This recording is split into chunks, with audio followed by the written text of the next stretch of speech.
The road to oppression is the silence of the rest of us.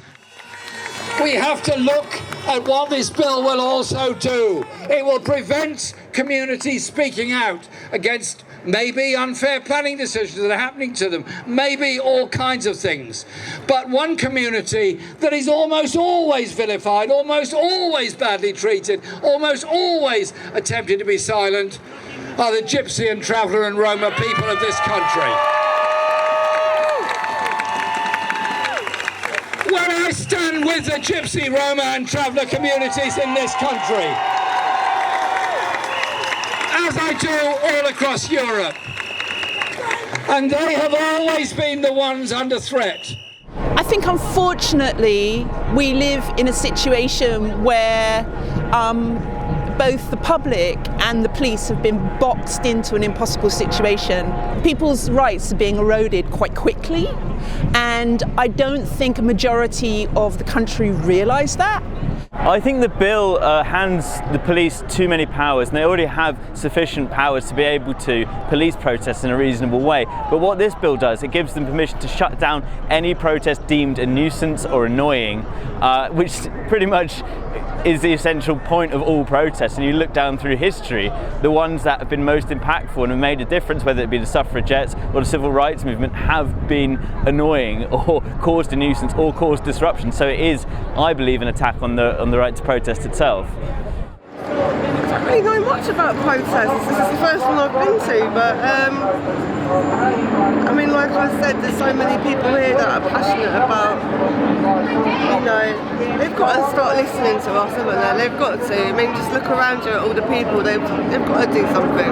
They can't ignore everyone's, you know, they're working for the people, aren't they?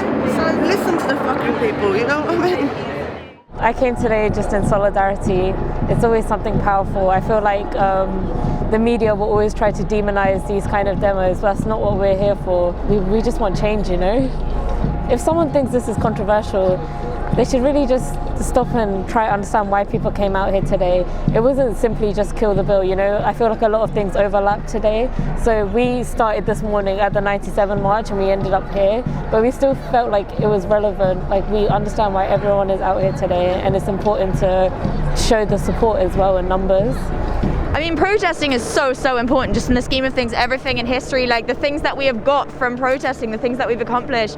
I mean, the right to vote, the right for, you know, women to have jobs and exist not as someone's property. Like, there's nothing like the impact of having thousands and thousands of people out here on the streets all collectively fighting for the same thing. There's always been violence, probably a small minority, but the country right now is incredibly angry, and it's under the surface and it's simmering. And I think in a way, I think the kind of government we have now and the kind of laws that are being tried to be passed through Parliament are leading to an impossible situation where there's going to be really so much civil unrest. I hope that the protests are conducted in a way that it raises awareness about the dangers of this bill, and it makes more people aware of it and why the measures contained within it aren't justified or justifiable. So that's what the aim of the protest, I guess, is to do, is to raise awareness, demonstrate the strength of feeling against this bill, and hopefully demonstrate the opposition to the MPs who will be voting on it in a couple of weeks. We are acting today in solidarity with so many other people all around the world. Making our voice heard is very important.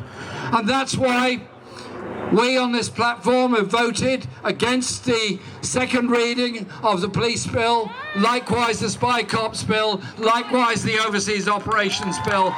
When we've won the right to protest, it's important that we defend it. But this piece of legislation that's being pushed through Parliament at the moment will say that you can only have a demonstration with the agreement of the police if they approve it, and that you're silent if you're outside here. Well, within the privacy of this small number of people in this square, can I share an idea with you?